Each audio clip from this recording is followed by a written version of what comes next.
We're all familiar with waste as a problem. Did you know the average household in England throws away about a tonne of waste every year? That's about the same weight as a car. And in total, the UK produces over 200 million tonnes of waste per year. Less than half of this is recycled, and landfill is where most of the rest of it ends up. Landfill is a problem not only because it contaminates land and water, which poses health risks, but also because it produces powerful greenhouse gases, particularly methane, which causes climate change.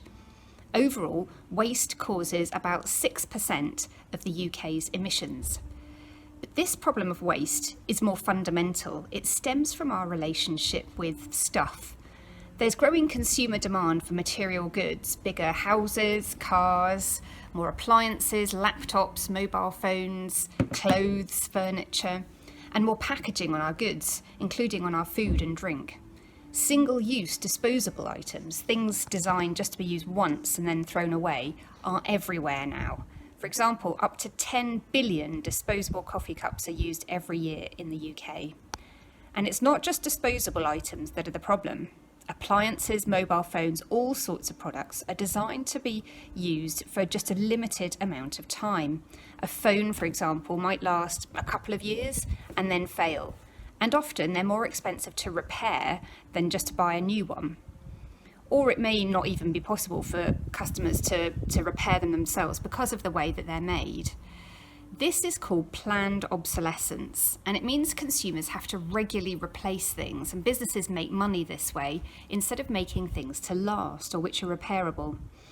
This is a problem, not just because of the raw materials these things are made from are running out, but also because it takes a lot of energy to mine and process raw materials, to produce things in factories, to package them, to transport them, and some of these things need energy to run them too.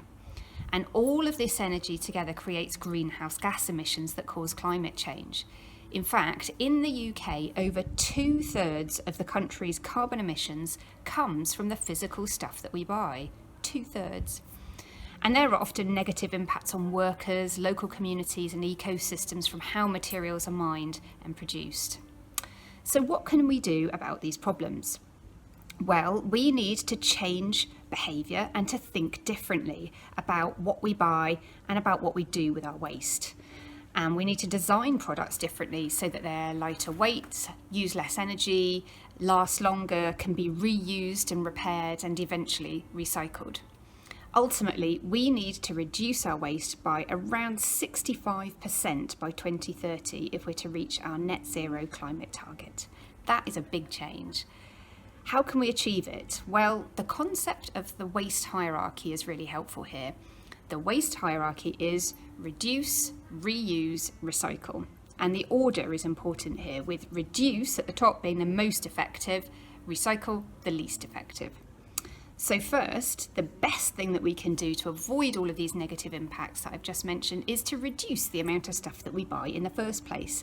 So it might mean buying things that last longer so we don't have to replace them so often, or not buying things that aren't really necessary. The next thing we can do is to reuse things. For example, we can use bags for life or reusable coffee cups or buy second-hand items. We can also borrow, lease or rent things instead of owning them. Many people car share, for example, instead of buying a car themselves, or they borrow tools that they may only need once or twice. The idea of the circular economy comes in here too. This is where we keep materials in use for as long as possible and therefore avoid using up resources and polluting the environment. And it also helps if we can give people the right to repair things themselves as well. Finally, recycling is important for materials that we can't reuse as they are, so things like disposable cups that we can only use once. But recycling still takes energy and it costs money, so it's the least effective strategy for dealing with waste. So, reduce, reuse, recycle. These are all important strategies for cutting our waste by 65% by 2030 to help tackle climate change. And you'll hear more about these different strategies in the next few videos.